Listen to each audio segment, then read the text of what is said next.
Bienvenue à Bibliothèque Médicis. Toutes les littératures sont bonnes à lire. La preuve, leur succès populaire. Les romans policiers, politico-financiers sont en train d'émerger dans une société qui a besoin sans doute d'élucider des secrets et des mystères qui leur paraissent de plus en plus opaques. Et Dieu sait qu'il y en a. Les éditeurs et les libraires disent qu'un grand public se passionne désormais pour les intrigues et les enquêtes conduites par des policiers, des juges d'instruction, des procureurs, quelquefois par des avocats aujourd'hui, la mode évolue. Ils s'intéressent à leurs relations et à leurs liens éventuels avec le monde politique ou avec le monde de l'argent. Bibliothèque Médicis a choisi des invités de qualité, bien sûr, comme chaque fois, mais ces invités ont en commun d'être venus à l'écriture grâce ou à partir de leur expérience dans la politique et dans la magistrature. Jean-Louis Debray, vous publiez chez Fayard le 6e roman policier qui s'appelle Jeu de haine. La présidence du Conseil constitutionnel, est-ce qu'elle vous laisse assez de temps, comme ça, de liberté, de loisir pour déchiffrer les mystères du crime et de la politique?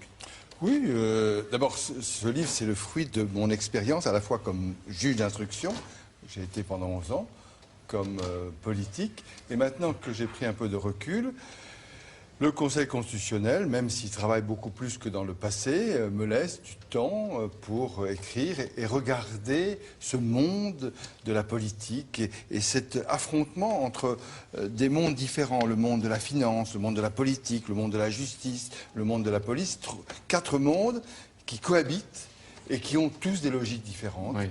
Mais ce sont des découvertes tardives chez vous, alors? Non, pas du tout, parce que j'ai commencé mon premier roman policier quand j'étais... Non, je ne parle pas des romans, mais vous les avez observés à partir du moment où vous en êtes sorti. Oui, absolument. J'ai pris du recul et j'ai vu ces différents mondes se haïr, avoir des logiques différentes. Et j'ai essayé de comprendre pourquoi ces mondes avaient des logiques différentes. Et tous ces mondes, c'est la conquête du pouvoir. Le monde de la finance, c'est la conquête du pouvoir. Le monde de la politique, c'est la conquête du pouvoir. Et la police et la justice, ce sont parfois des gens qui empêchent les logiques du pouvoir. Mais maintenant que vous connaissez bien ces logiques de conquête et peut-être d'exercice du pouvoir, est-ce que vous dites, si je l'avais su avant, j'aurais agi différemment? Non, pas forcément. Non, parce que à partir du moment où vous rentrez dans un monde, quand vous faites de la politique, qu'est-ce que c'est que la politique? Ah, vous allez nous dire. C'est la prise du pouvoir. On le sait. La finance aussi. Oui. Et là où vous êtes, vous avez un certain pouvoir. Oh, mais vous... Non, non. Non, j'ai un pouvoir de faire respecter les grands principes républicains. L'expérience que vous avez eue de juge d'instruction pendant 11 ans est une expérience qui, sans doute, marque. Et par les temps qui courent, vous pensez qu'elle peut servir? Je pense que ça m'a formé à l'enquête, formé à la recherche de la vérité. Et le juge d'instruction est seul face à ses responsabilités. Regardez comme elle vous écoute. Eva Joly, merci d'être là. Vous allez parler de votre livre avec Judith Pérignon, Les yeux de Lyra. Ben vous aussi, vous ne pouvez pas dire le contraire. L'expérience de juge d'instruction laisse des traces et marques. C'est sûr. Et ce que nous avons voulu démontrer dans notre livre, c'est aussi le fonctionnement de l'oligarchie. Comment les différents pouvoirs ont accaparé tout l'espace et comment la justice a du mal à être rendue, comment tout est verrouillé et comment finalement la vérité éclate par la résistance et la non-résignation des individus. Combien d'années vous avez conduit les instructions? Pendant 10 années. 10, 11, 10 années. Ouais. Vous avez vu défiler devant vous des puissants, vous en avez détrôné quelques-uns. Est-ce que vous pensez qu'aux États-Unis, on est plus brutal qu'en France? Alors, il y a plusieurs constatations à faire. On peut considérer qu'aux États-Unis, la justice est assez égale pour tous, qu'il n'y a pas d'égard pour votre rang, qu'elle est plus brutale en ce sens qu'il y a les caméras partout et aussi en salle d'audience. Vous le regrettez, ça? N'existe pas.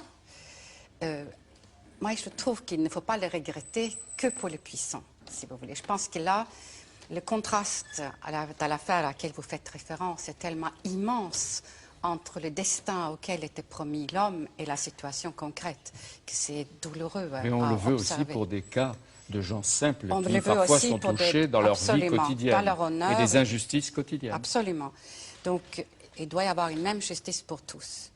Et Mais est-ce qu'on ne paye pas davantage quand on est puissant dans un je voulais dire certain système? qu'en France, nous avons la chance d'avoir un système judiciaire qui enquête à charge et à décharge, que vous soyez riche ou pauvre, alors qu'aux États-Unis, le procureur élu a peut-être envie, lui, de démontrer à ses électeurs qu'il est un procureur très performant, et seules les personnes fortunées peuvent se payer des avocats pour faire l'équilibre. Donc je pense que notre système judiciaire pénal est supérieur, sauf en ce qui concerne le parquet qui, en France, est aux ordres. Alors maintenant, vous entrez dans la politique. Est-ce que c'est parce que vous avez compris les limites de votre métier ou vous prolongez la même finalité par d'autres moyens? Alors je pense que je poursuis toujours les mêmes objectifs. Démolir l'oligarchie. Voilà, c'est un objectif. Restituer une vraie démocratie en France. Mais lui, il veut la même chose. L'intérêt collectif au centre. Et donc le roman polar est une façon d'illustrer notre vision du monde. Alors en effet, vous l'avez écrit avec Judith Pérignon, vous avez rédigé le récit de votre vie déjà, de votre vie, vous l'aviez aidé à rédiger, qui s'appelait La force qui nous manque. Et ensemble, vous publiez aux éditions des Arènes Les yeux de Lyra. Lyra, c'est une jeune Russe qui perd la vue, mais qui va aider à dévoiler l'injustice et la corruption. On va le voir tout à l'heure. Gilles Boyer et Édouard Philippe, ils sont ensemble, ils écrivent ensemble. Vous êtes amis, semble-t-il. Oui. Vous écrivez, comme on le dit pour les deux, à quatre mains, la formule habituelle. Et vous publiez ensemble aux éditions Jean-Claude Lattès un thriller politique dans l'ombre, dont l'action haletante commence à quelques mois, 2 mois de l'élection présidentielle. Et on voit tous les coups de théâtre et toutes les surprises qui peuvent se produire à tout instant et bouleverser la donne. Il y a des preuves. Hein? Oui, on raconte une campagne présidentielle vue à travers les yeux de notre narrateur, qui est le principal collaborateur d'un des candidats en présence. Donc on appelle ça un apparatchik, l'apparatchik en chef, si vous voulez, qui suit son patron depuis 25 ans et qui voit dans cette campagne la concrétisation de l'ensemble de sa carrière. Et on voit que la campagne présidentielle, évidemment, se passera pas comme prévu. Oui, je dirais tout à l'heure comment vous définissez l'apparatchik, celui qui est là tout le temps. Vous êtes en tout cas des fidèles, si j'ai bien lu, d'Alain Juppé. On se découvre les uns les autres. Et vous, Édouard Philippe, vous êtes maire du Havre. C'est vrai. Et quand vous écrivez? En réalité, ce livre, on l'a terminé en septembre. Et moi, je suis devenu maire en octobre. Et ça tombait assez bien parce que depuis que je suis maire, j'ai quand même beaucoup moins le temps d'écrire. Non, mais tous deux, vous avez une expérience directe, personnelle de la politique. Oui. Et vous citez Winston Churchill.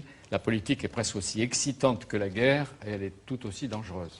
Oui. Et d'ailleurs, Churchill continuait sa citation en disant à la guerre, on ne peut mourir qu'une fois, alors qu'en politique, on peut mourir plusieurs fois. Ça veut dire qu'on peut survivre et renaître plusieurs fois. C'est l'évidence. Hein? On a des exemples devant nous.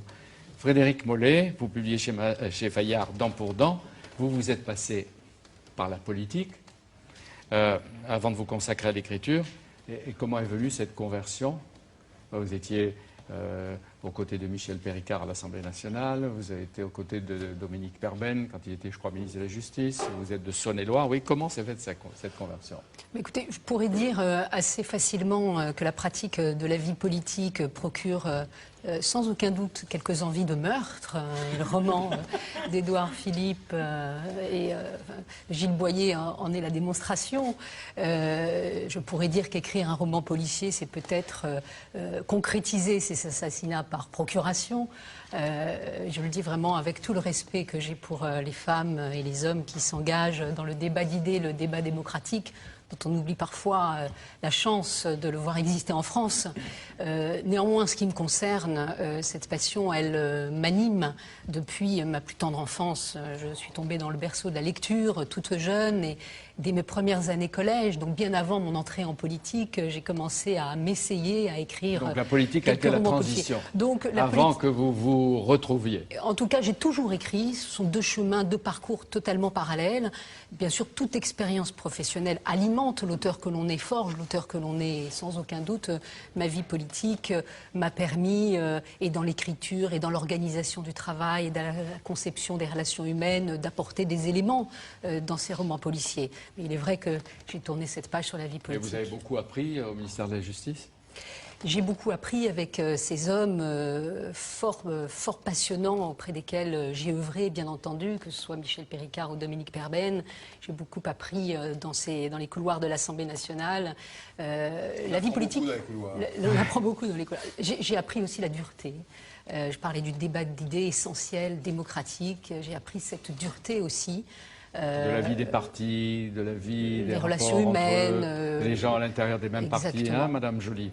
Vous voyez à quoi vous vous engagez. Exactement. Et c'est vrai que, voilà, moi j'ai préféré un petit peu tourner cette page et retrouver un peu de fraîcheur et de Voilà, et il y a naïveté. 4 ans, votre précédent roman, La 7e femme, que je montre à Philippe Lallemand, a traduit en 6 langues, avait obtenu le prix du Quai des Orfèvres, un prix qui est rarement attribué, paraît-il, à un écrivain femme. C'était sans doute un encouragement. Alors, dent pour dent, et je pense que ça n'a rien à voir avec la Bible ou la loi du talion, on le verra tout à l'heure. Est-ce que écrire un roman, même si c'est à deux comme ça, c'est une manière aussi de parler de soi, même en racontant les histoires des autres, c'est une sorte de confidence, Eva Joly. Je pense qu'on parle toujours de soi, on parle toujours de ses expériences, mais c'est réellement une fiction inspirée de la réalité. Et pour moi, ça a été, je dirais, jubilatoire. Et je trouve qu'il y a des scènes chez nous qui sont très drôles, très fortes, très... Pas les interrogatoires. C'est pas vraiment les interrogatoires qui sont drôles, c'est les situations. Et, Dans lesquelles sont placés ceux qui sont interrogés absolument. par la juge d'instruction que vous avez Ouais. été pendant 10 ans. on peut dire ça. Et vous, Judith Pérignon, vous avez raconté d'ailleurs comment vous avez écrit, c'est le fruit d'une entente. Vous allez faire un reportage un jour chez Eva Joly, probablement, et il y a eu une sorte de coup de foudre d'amitié. Oui, enfin, j'avais travaillé avec sur l'un de ses livres, à raconter l'histoire d'Eva. Donc, je suis allée en Norvège, j'ai un peu compris son parcours, et c'est vrai que c'est devenu très vite une amitié. Alors, c'est un tandem apparemment dans l'écriture efficace, comme vous travaillez, une qui raconte, l'autre qui écrit, une qui fait part de ses souvenirs, de son expérience. C'est un peu ça, c'est-à-dire qu'on s'est vu beaucoup, soit dans la durée, soit des après-midi entières. Et parfois, il suffit d'écouter Eva dans ses expériences diverses pour avoir des éléments de scénario. Parfois, on imaginait ensemble. Et moi, je repartais avec tout ça et j'écrivais. Et puis, j'envoyais à Eva. Moi-même, j'ai été journaliste politique pendant 8 ans. Donc, j'ai mis quelques souvenirs Donc, vous allez et quelques faire sa campagne impressions. pour les primaires? Ah non, pas du tout. Non, non. Moi, je suis une amie d'Eva, donc je lui souhaite le meilleur, mais je ne m'occupe pas de ça. Pas de politique. Pas de politique. Donc, l'écriture ou peut-être le journalisme. Est-ce qu'on peut dire que malgré ses faiblesses, là, je le dis aux deux grands experts que vous êtes, la justice française a du bon, un justiciable, même s'il n'est pas mis en détention provisoire avant de pouvoir se défendre, en tout cas donner sa version d'un délit ou d'un délit réel ou supposé, il a une chance avant d'être considéré déjà comme un accusé, parfois comme un condamné. Oui, d'abord, la grande différence entre la justice américaine et la justice française, c'est qu'on organise la défense et qu'à tout moment de la procédure, d'ailleurs, le Conseil constitutionnel, il n'y a pas longtemps, a permis à ce qui est un avocat, dès la première heure de garde à vue. Donc, on met en situation la personne à qui on reproche quelque chose de pouvoir s'expliquer. Mais il ne faut jamais oublier que la justice, elle est rendue par des hommes, et avec leurs faiblesses, avec leurs bons côtés. Et je crois que c'était Montesquieu qui disait que la vraie justice ne peut être rendue que par des dieux. Nous ne sommes pas des dieux, nous rendons la justice en essayant de peser le pour et le contre, les charges et la décharge. Et je crois, même si la justice française n'est pas parfaite, elle organise assez bien la possibilité pour les personnes, qu'elles soient puissantes ou misérables, pour reprendre l'expression, la possibilité de se défendre. Ça, c'est très vrai. Et c'est une justice où vraiment les droits de la défense sont au centre et quelqu'un qui n'a pas les moyens en France peut parfaitement se défendre, même avec un avocat d'office. Ça marche très bien parce que le juge va procéder aux actes qu'il demande, alors qu'aux États-Unis, la défense dépend vraiment de l'enquête faite par votre avocat que vous payez. Et si vous avez un avocat commis d'office, il ne va pas pousser l'enquête Oui, bien mais là, loin. dans l'affaire Strauss-Kahn, il y a 2 grands avocats, sans doute très bien payés. Ça n'a rien empêché. Oui, Et le procureur, c'est pas la même chose. Le procureur qui conduit l'enquête est élu. Est-ce qu'il ne faut pas mieux d'avoir un procureur détaché du pouvoir politique, indépendant par rapport à lui et indépendant par rapport aux électeurs. C'est bien ce que je pense. Moi, je pense que le parquet en France devrait être totalement indépendant du pouvoir politique. Et le fait que le parquet peut recevoir des ordres du procureur général, qu'il reçoit du garde des Sceaux, qui est membre du gouvernement, affaiblit la justice en France. Et c'est une immaturité démocratique. On ne va pas entrer dans ce débat-là, on va vous écouter, mais en même temps, est-ce que ce n'est pas faire injure aux procureurs et penser qu'ils sont tous à genoux ou couchés? Je pense qu'il suffit de regarder la réalité pour malheureusement constater que beaucoup de procureurs font exactement ce qu'ils supposent peut-être que le pouvoir attend d'eux ou ce qu'on leur a dit. Lorsqu'on voit l'appel, par exemple, dans l'affaire Clearstream, qui est une affaire de dénonciation calomnieuse qui a déjà beaucoup occupé la justice, ça ne s'imposait pas. Et je pense que Jean-Claude Marin, là, ce n'est pas un acte de procureur indépendant. De même s'opposer dans l'affaire Karachi à ce qu'on commence à enquêter sur le flux financier n'est pas un acte de recherche de la vérité. Quiconque ouvre les yeux en France et regarde des actes de procureurs peut voir qu'ils reçoivent des instructions. Simplement, peut-être, sauf que le juge d'instruction est là pour estimer les charges des uns et des autres, et que ce n'est pas le procureur qui décide, c'est le juge qui décide en son âme et conscience. Il fait une instruction. L'instruction, après, elle est renvoyée devant un tribunal où des juges indépendants rendent en fonction du dossier des charges et de la décharge. Je voudrais rendre hommage à nos juges indépendants qui sont de qualité. Simplement, il faut bien voir qu'il y a beaucoup d'informations qui ne sont pas ouvertes, parce que le procureur ne les ouvre pas. Le grand problème, c'est le rapport entre la police judiciaire et le juge d'instruction. C'est là toute l'ambiguïté qu'il y a parfois dans un corps de police qui est la police judiciaire, qui est indépendant, mais qui, par bien des aspects, est dans une hiérarchie. Nous avons une justice, elle n'est pas parfaite, mais elle fonctionne, il faut chercher à l'améliorer. Ce que vous avez vu de ce qui s'est passé aux États-Unis vous a choqué? Moi, ça me choque. J'ai toujours été extrêmement réservé, pour ne pas dire hostile, lorsque j'étais magistrat, aux caméras dans les prétoires.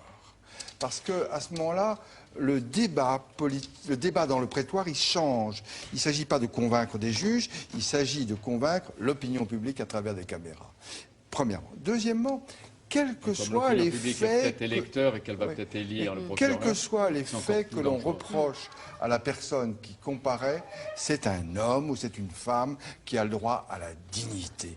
Quels que soient les faits qui lui sont reprochés. Et on n'a pas le droit de lancer à la vindicte publique des gens qui comparaissent dans les prétoires. Frédéric Mollet, puis Eva Joly. Oui, je ne peux être que d'accord. Ces images sont choquantes au regard de la culture qui est la nôtre, qui est une culture de présomption d'innocence avant toute chose, qui doit être protégée. Voilà, quand on voit un homme, comme on a pu le voir ces derniers jours à la télévision, avec ce regard de roman policier d'ailleurs, totalement émacié, c'est un décalage par rapport à ce qu'impose la présomption d'innocence. On a l'impression de jeter un peu en pâture même avec à la culpabilité. Plus grande culpabilité. imagination, vous n'auriez pas pu anticiper ou imaginer ce qui est en train de se passer, je pense. C'est un peu fou. La justice, c'est pas un spectacle. Voilà.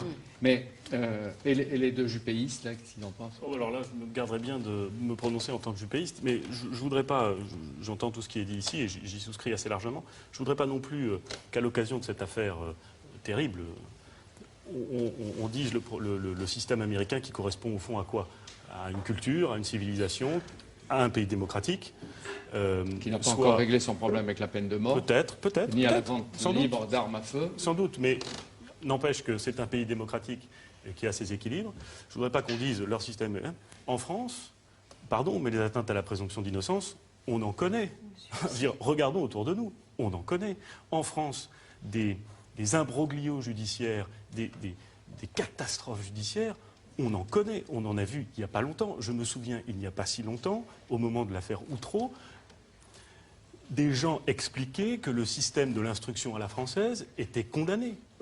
On l'a dit il n'y a pas très longtemps, et on l'a sans doute corrigé, et c'est très bien comme ça. Mais je ne voudrais pas qu'à l'occasion de cette affaire, on voit l'ensemble du système juridique, la culture juridique américaine à travers un prisme. Comme l'ont dit Joly et Jean-Louis Debré, il y a des imperfections, il faut les corriger. Le système n'est pas parfait. Des deux côtés. Mais il a Faisons des attention avantages. sur Outreau, parce que c'est toute la chaîne judiciaire. C'est pas simplement le juge d'instruction. Mais justement. Hein, il y a toute la Justement. chaîne judiciaire qui a déraillé à un Est-ce que moment. vous connaissez, Eva Joly ou Jean-Louis Debré, des exemples où des juges d'instruction ont été désavoués, qui ont été désavoués, ont été des années plus tard réhabilités?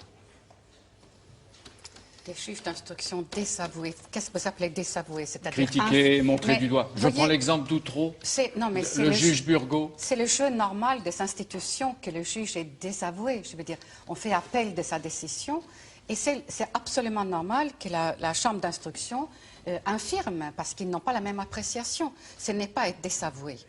Et je crois que pour Outreau, il faut se restituer dans le contexte. Nous étions L'époque, dans l'époque, les marches blanches en Belgique, les enfants enlevés par les pédophiles. Il y avait une espèce de folie. Et je veux dire qu'il n'y avait pas que le système judiciaire qui déraillait, il y avait toute la presse également, et les psychologues. Et vous savez qu'il y a encore un épilogue aujourd'hui de l'affaire Outreau. Donc voilà, je crois qu'il faut rester modeste aussi dans la critique. D'accord, peut-être avec moi, et je m'engage, l'affaire Outreau n'est pas terminée. La vérité juridique, la vérité judiciaire a été dite. Donc on ne revient plus dessus. Il y a, à partir de cette affaire, il y avait un projet de réforme qui avait été décidé unanimement et transpolitiquement. Les yeux de l'IRA. Voilà. Racontez les yeux de l'IRA.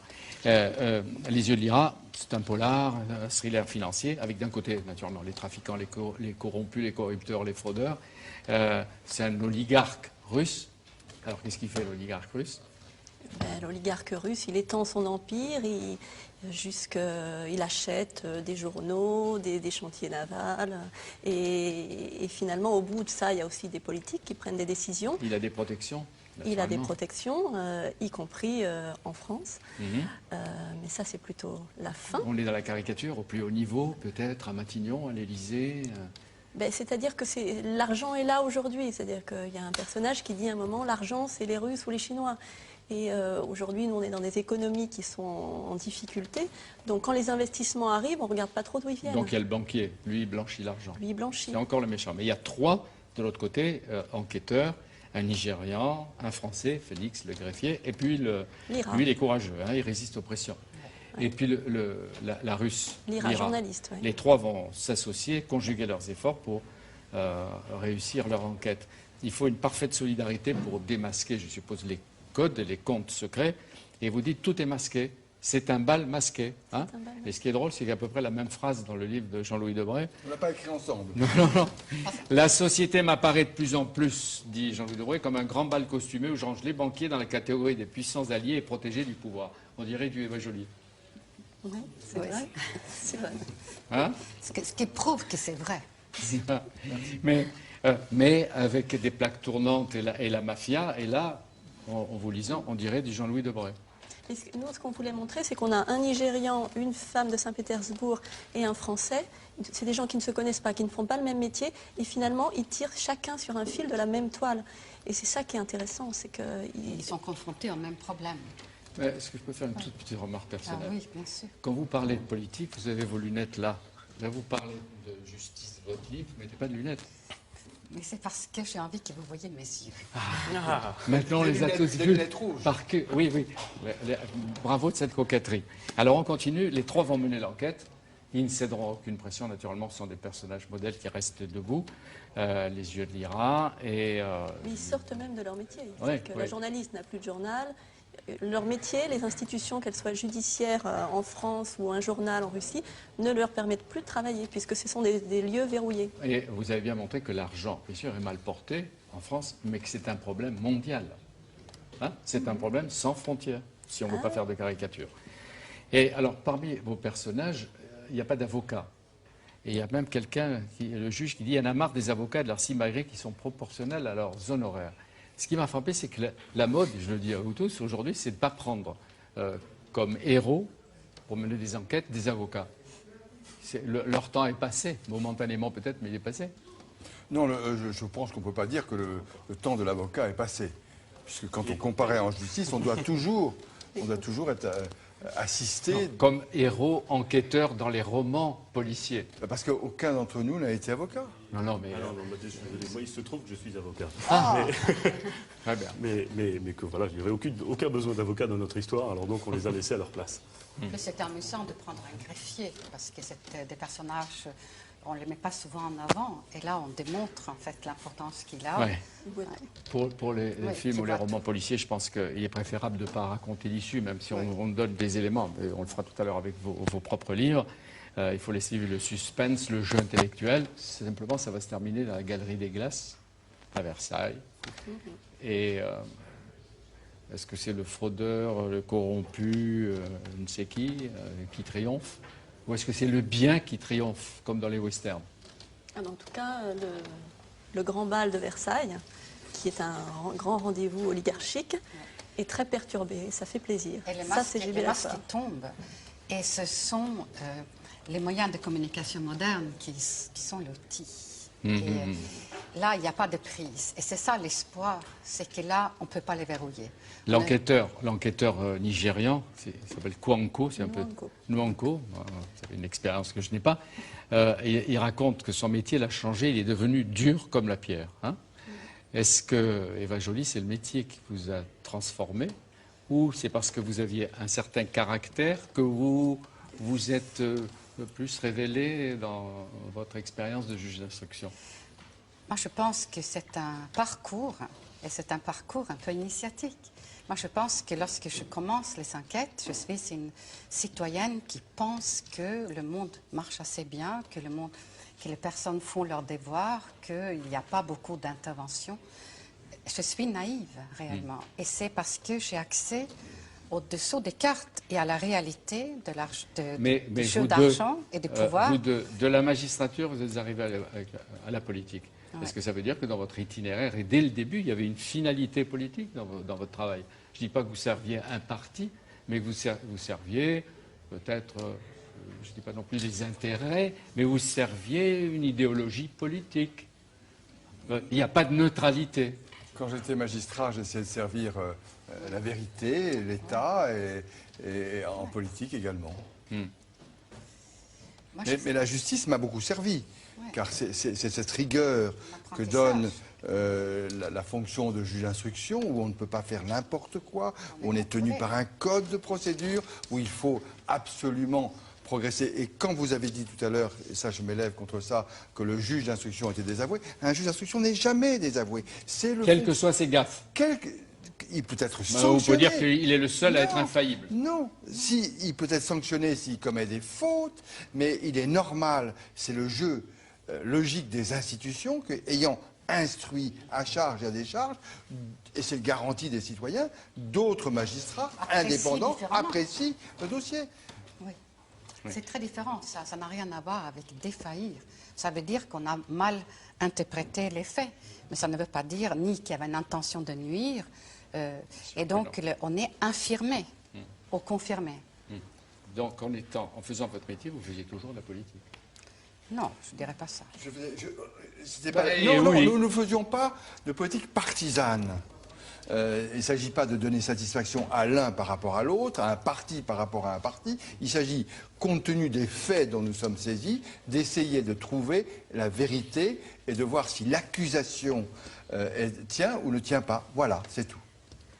J'ai entendu parler de naïveté, de vérité. Finalement, écrire des romans policiers, n'est-ce pas, tenter de préserver cette naïveté, ce sens de la vérité, le bien, le mal, essayer de continuer cette lutte que vous avez eue dans vos différentes fonctions, mais à travers une histoire inventée, imaginée, en se servant bien entendu de vos expériences respectives. Je crois que vous êtes toujours finalement, on est toujours tous du côté de la vérité, de la tentative de... Toute la littérature, c'est la recherche, c'est l'opposition entre le bien et le mal. Vous savez que dans notre livre, à un moment, on cite une phrase vraie de Margaret Thatcher. Un des personnages demande pourquoi est-ce que vous faites de la politique, et le type répond, bah, écoutez, est-ce que vous savez ce que répondait Margaret Thatcher à cette question? Elle disait que c'était dans la politique que se jouait la lutte contre le bien et le mal. C'est une réponse très brutale, c'est une réponse très manichéenne, c'est une réponse qui est d'ailleurs... qui colle assez bien à la personnalité de Thatcher. Mais il y a ça chez tous les gens qui font de la politique. Et alors, ils se font parfois des idées du bien et du mal qui sont différentes. Ils se font souvent des idées de la vérité qui sont différentes. Mais il y a toujours, et parfois on est un peu dur dans notre livre avec Gilles sur les élus, sur le monde politique, parce qu'il faut être aussi un petit peu dur, mais il y a toujours, chez tous ceux qui s'investissent en politique, l'idée qu'ils vont contribuer à quelque chose de plus grand qu'eux, l'histoire d'un pays, une histoire sociale, une œuvre collective. Bref, il y a toujours cette idée-là au fond. Et ensuite, cette idée-là, elle peut se perdre en route, elle peut se noyer sous des considérations plus matérielles, sur des calculs, mais il y a toujours cette idée-là, et c'est une très très belle Et quand vous écrivez les romans que vous avez écrits, est-ce que vous considérez que ce sont des actes militants? Ah non, Ou c'est simplement un plaisir? ah, ça n'est qu'un plaisir. Moi, je pense que ça contribue, notre livre contribue à éclairer l'opinion. Je pense C'est-à-dire que que c'est comme un tract politique. Non, Hein? c'est Parce non. que c'est sommaire, un tract On politique. mange Ouais. la bonne heure. Un programme. Ouais. Un bon, bon, très Mais bien. c'est aussi une vision du monde. Ouais. Et en même temps, au passage, vous montrez bien comment, dans les interrogatoires, à travers ce que vous montrez, ce qui était un peu la méthode Joly, vous dites tout est bon pour briser la résistance des inculpés. On pourrait entendre des interviews qu'on peut faire aussi. Enchaîner les questions sèches de plus en plus brutales. C'est comme ça que vous procédez pour déstabiliser l'interlocuteur et faire qu'un puissant, dont vous dites qu'il arrive arrogant, il sorte à genoux. Qui est toujours présumé innocent à ce stade, me Oui, semble-t-il. il sorte à genoux et quelquefois... Il faut bien comprendre que dans la délinquance financière, quand on cherche à établir les responsabilités, c'est extraordinairement compliqué, que nous avons face à nous des hommes effectivement arrogants, qui ont beaucoup de moyens de vous défense. estimez arrogant. Il n'y a plus Et d'égalité. voilà. Il n'y a plus d'égalité Mais, entre vous. Je veux dire, moi, je n'ai que mes questions comme arme. Et les questions, normalement, pour quiconque, ne sont pas dangereuses. Et on ne peut pas m'en vouloir de les avoir mis dans un certain ordre pour que, effectivement, je puisse m'appuyer sur la première qu'ils réponse craquent. pour enchaîner. Hein, pour qu'ils hésitent pour qu'ils craquent et que l'arrogance change de camp. Pour qu'ils craquent devant leurs contradictions. Parce qu'il faut savoir que... Mais oui, parce que ce sont quand même des voleurs, n'est-ce pas? Dans l'affaire Elf, les gens sont jugés. Ils sont jugés, ils ont été condamnés. Il y en a qui sont présumés innocents quand ils arrivent dans le bureau du juge d'instruction. Mais moi, par exemple, j'avais relevé des comptes avec des crédits dessus.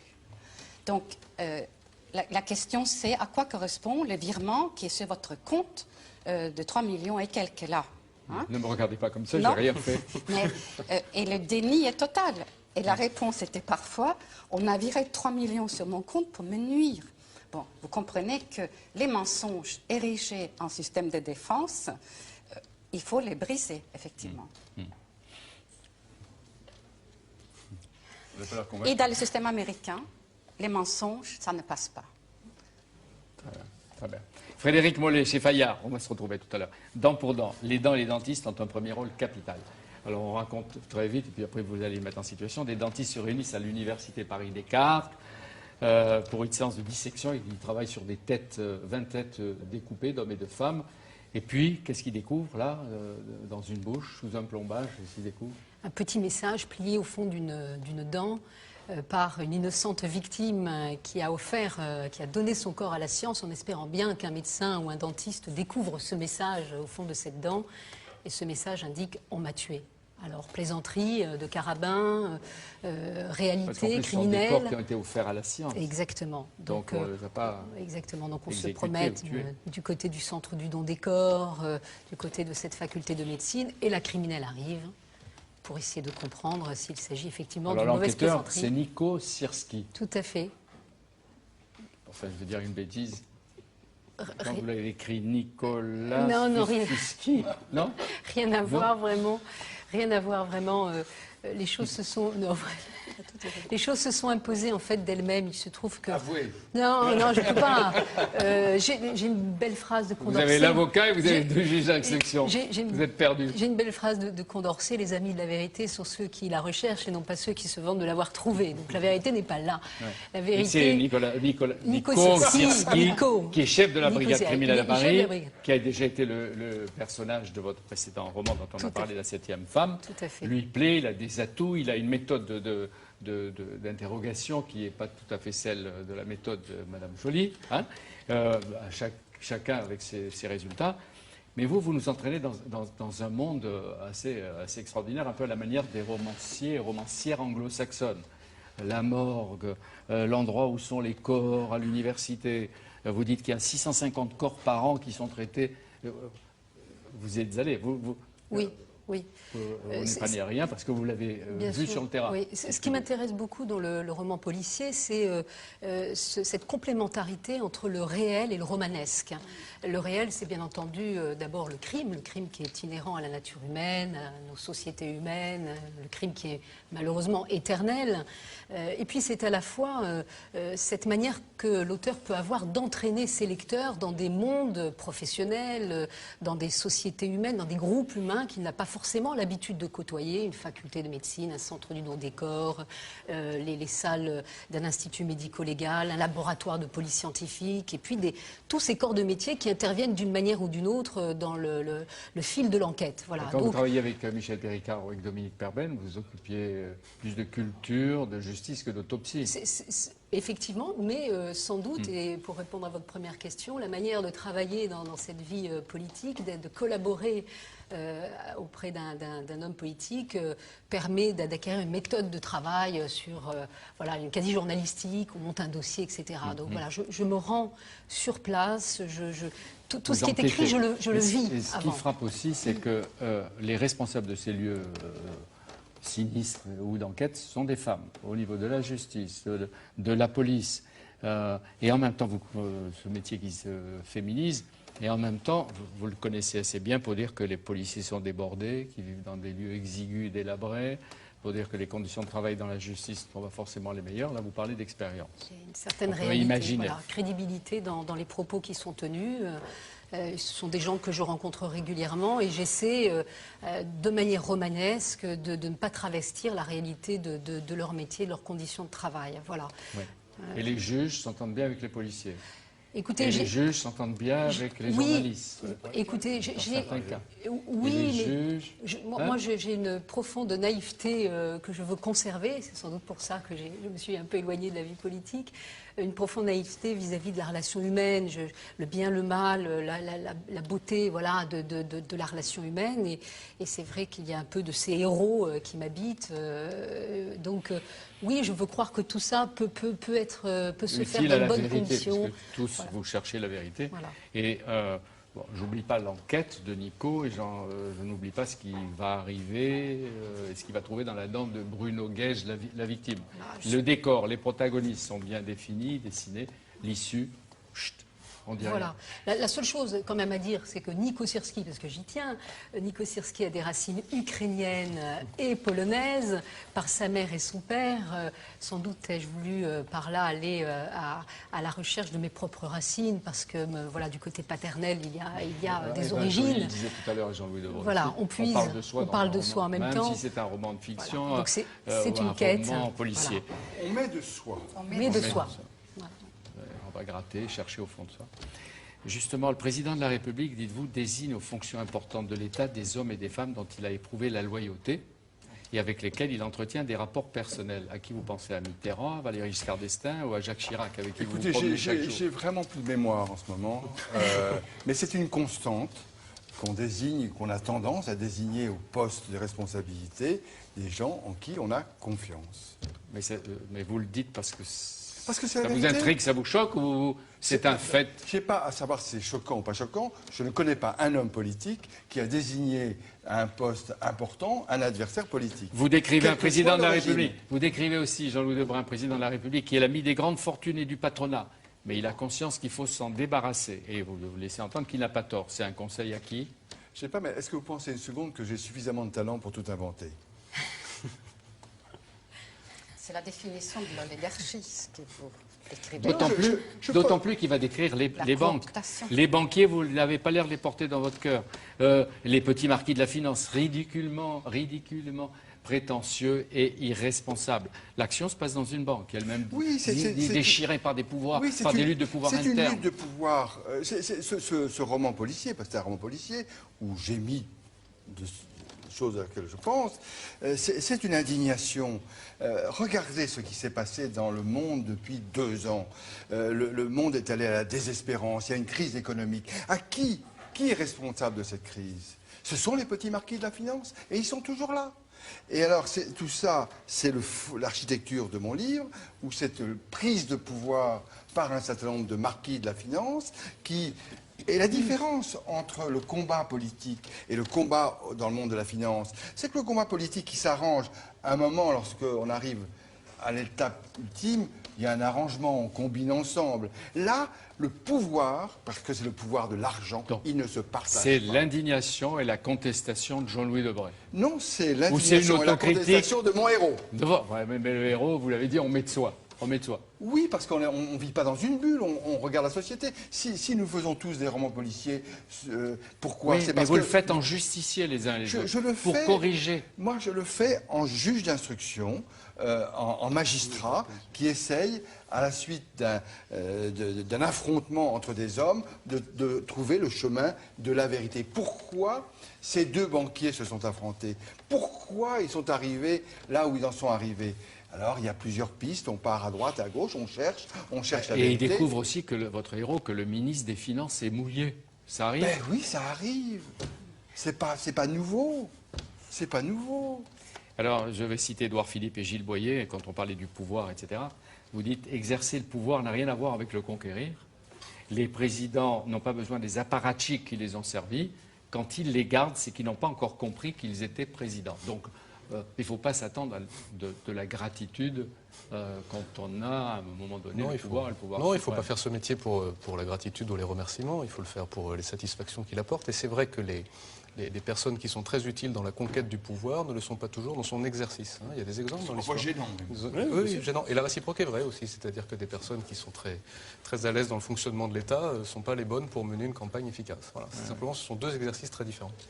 Votre héros avoue qu'il n'a pas été un apparatchik. C'est dommage qu'on ne m'ait pas laissé mon propre livre avec mes propres marques. À la page 12, vous faites la définition de l'apparatchik. C'est un guerrier qui sert, un maître, un professionnel qui connaît son milieu, qui utilise ses armes, qui part les coups que l'on veut porter à son patron. C'est un mécanicien, un inspirateur, un organisateur, un souffleur, le bras, l'oreille, parfois le cerveau du politique. Mais le politique, c'est autre chose. Oui, bien sûr, le politique, c'est une incarnation, c'est une vision. L'apparatchik, il est dans l'ombre. C'est le titre du livre le titre de notre livre que nous avons choisi. Il est dans l'ombre, il tire les ficelles d'une certaine manière, mais il n'a pas vocation ni à porter la parole de son patron, ni à être visible à sa place. C'est un homme de l'ombre. Oui. Et le drame, de temps en temps, c'est quand certains apparatchiks veulent prendre la place du patron. C'est ce qu'on dit. Et là, c'est le drame. Ça ne marche pas toujours. Ça marche pas toujours. C'est ce qu'on dit. Et quand son patron est tout proche de la victoire, qu'est-ce qui va se passer? L'apparatchik ou le conseiller est rempli de doutes. Oui, parce que quand on approche d'un objectif dont on a rêvé toute sa vie, il y a forcément quelque chose qui s'achève. C'est une nouvelle période qui s'ouvre, une période d'inconnu, une période parfois de désarroi, parce que lorsqu'on était tout entier tendu toute sa vie durant vers la conquête du pouvoir et que tout d'un coup ça se concrétise, c'est comme un grand ravin. C'est un jeu de domination. Quand vous êtes dans la conquête du pouvoir et que vous êtes un apparatchik, vous avez votre héros à votre merci. Et quand il arrive, il est élu, que tout d'un coup, il vous échappe. Il n'est plus celui que vous avez managé, pour reprendre un terme étranger. Donc Madame Joly est dans la phase heureuse de la conquête et de la bataille. Mais il faut rester... La déception viendra si jamais elle est élue. Non, mais il faut rester le plus longtemps futur président. Quand vous êtes président, vous avez les ennuis. Donc les gens les plus heureux, ceux qui ont été éventuels, probables, futurs présidents. Ça ne sert à rien. Restez ou Premier le ministre, plus longtemps futur ou ministre président. de je ne sais quoi. Il y a l'histoire et de belles leçons de politique appliquées. Je suis d'accord avec ma consoeur Anna Cabana qui trouve dans l'hebdomadaire Le Point votre livre plus instructif que le meilleur des manuels sur les grandes perversités du microcosme politique, et je dirais avec de la férocité en plus, et que je le recommande. J'en recommande la lecture avant une campagne présidentielle parce qu'on sait tout de la description d'une campagne. Qu'est-ce qu'un bon QG de campagne?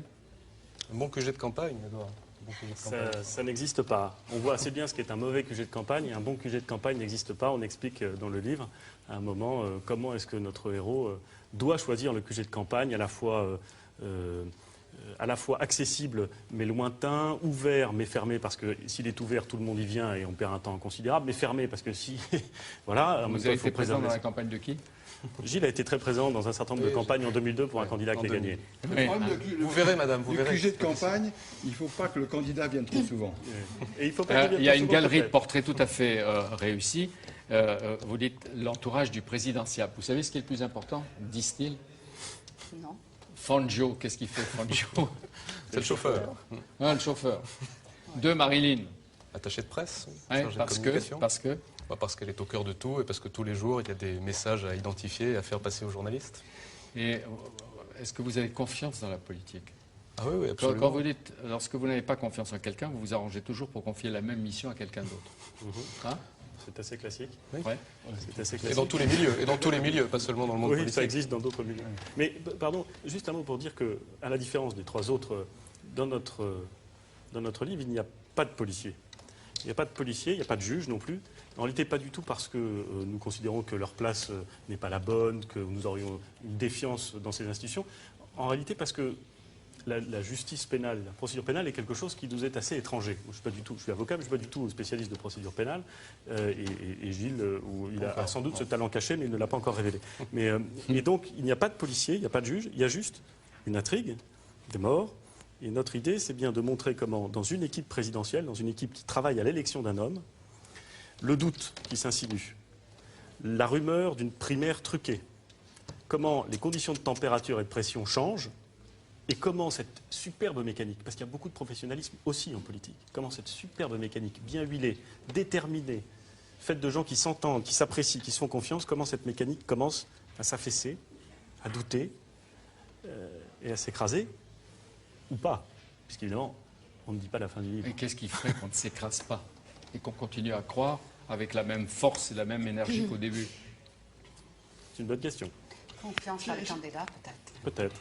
Confiance C'est sans doute Dans là. le candidat. dans les candidats. Oui, Parce que ce j'ai- qui doit être j'ai terrible, connu- c'est j'ai quand on connu ça. s'aperçoit en cours de J'ai connu route une campagne qu'il ne faut où- pas que le candidat devienne président. Parce qu'il a de telles failles de personnalité. Et Il vaut mieux ça qu'il vous n'y est aille arrivé pas. sur votre chemin, madame, déjà?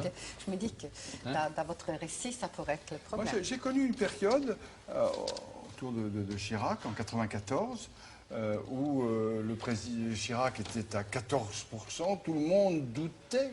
Tout le monde doutait.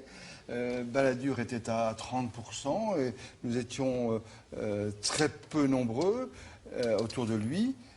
Et ce qui a fait que on a finalement, le candidat l'a remporté, c'est la foi qu'il avait dans son combat.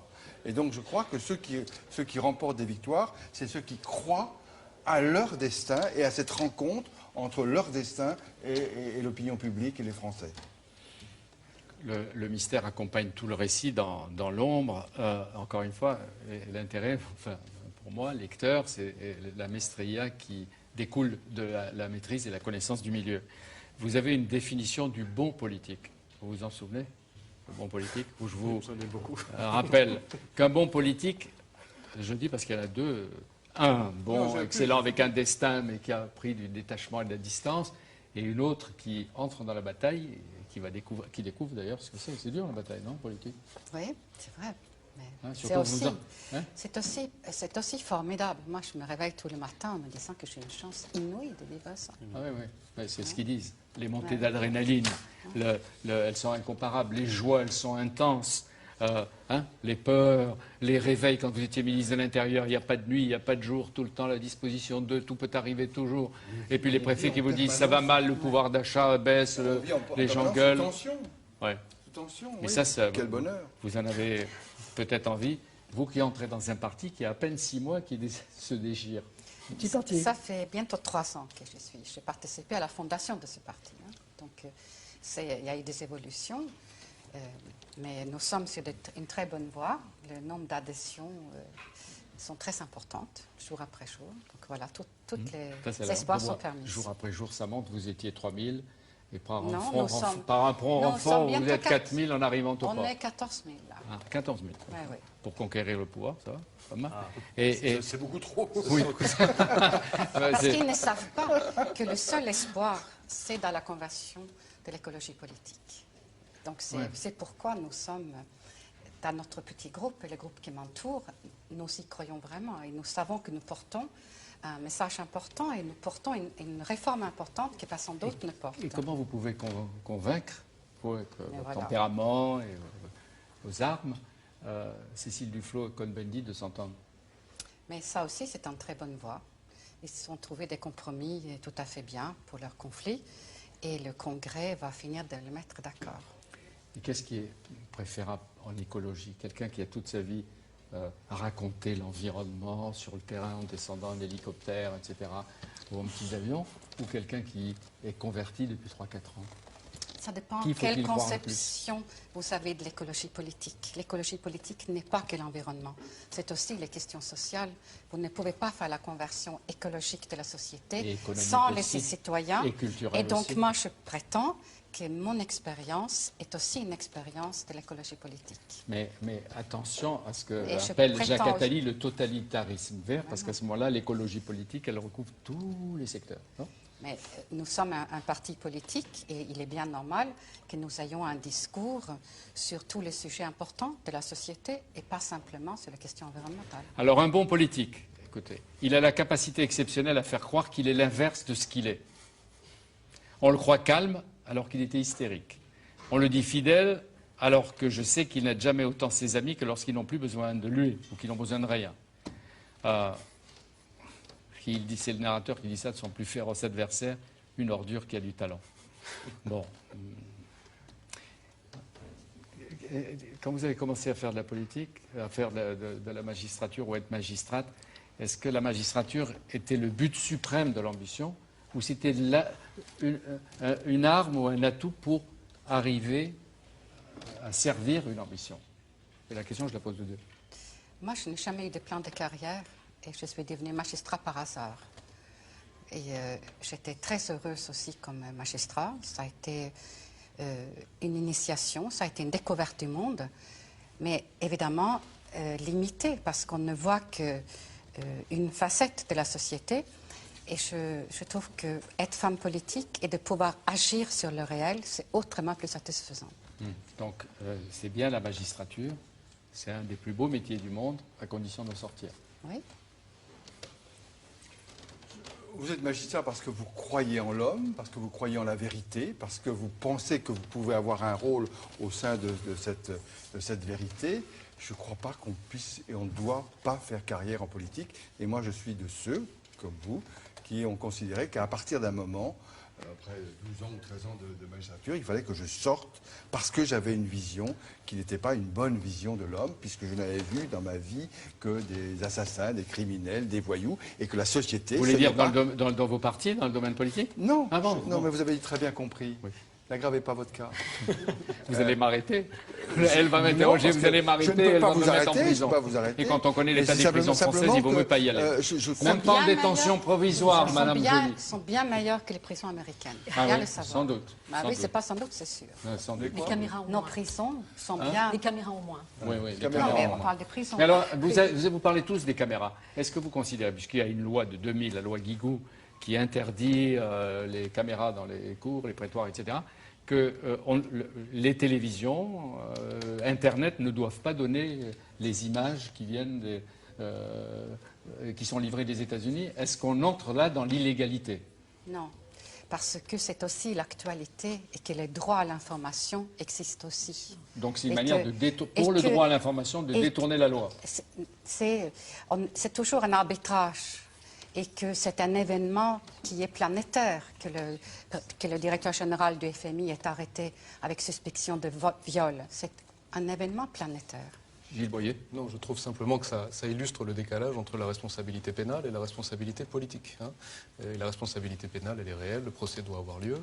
Et la responsabilité politique, elle est autre, avec son tempo propre et ses réalités propres. Et aujourd'hui, la force de l'image est telle que sa simple existence, le fait qu'on nous martèle ces images, vaut à bien des égards condamnation.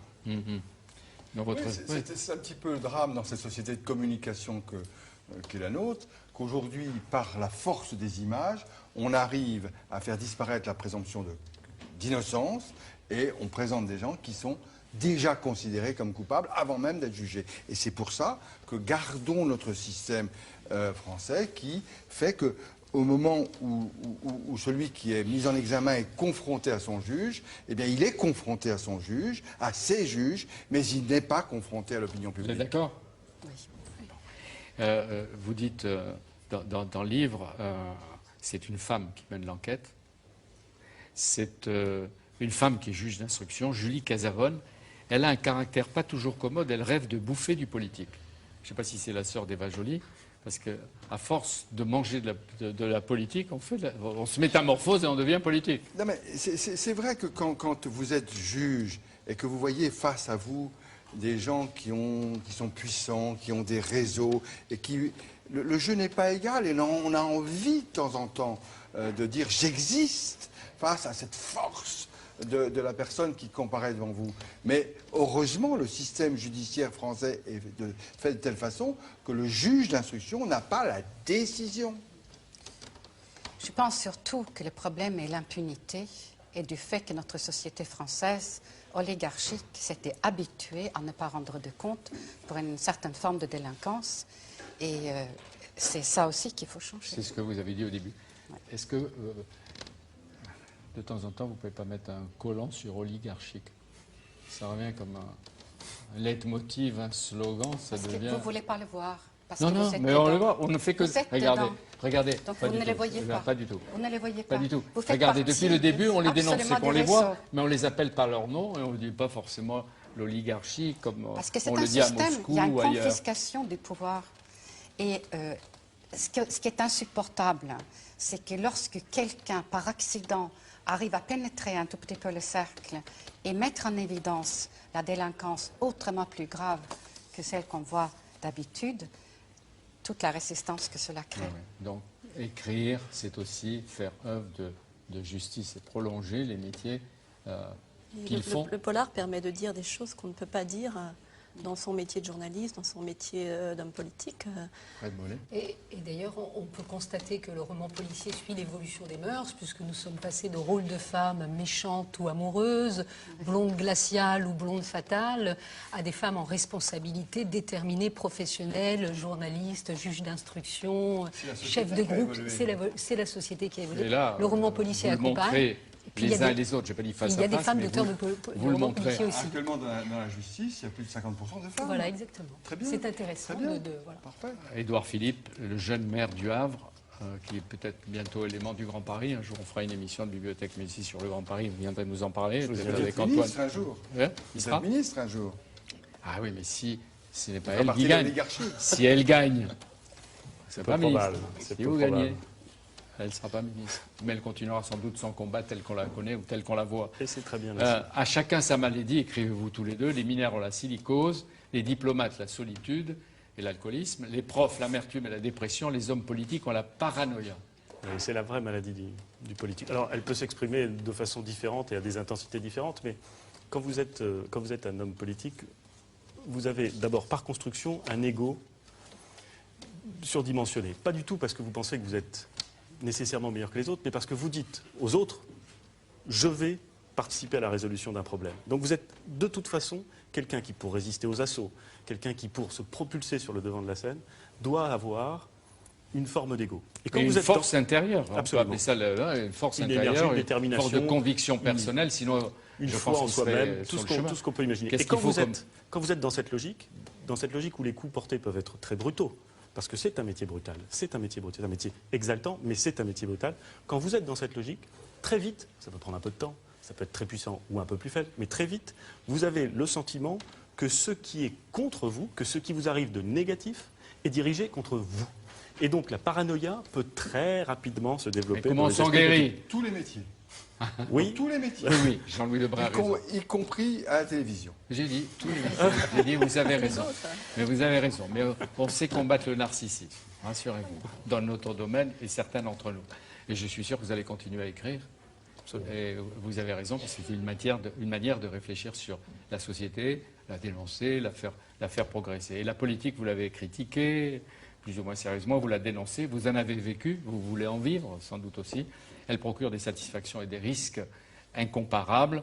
Vous aussi, vous la rendez responsable du pire, alors que pour le citoyen lecteur, c'est d'elle aussi que peut venir le meilleur.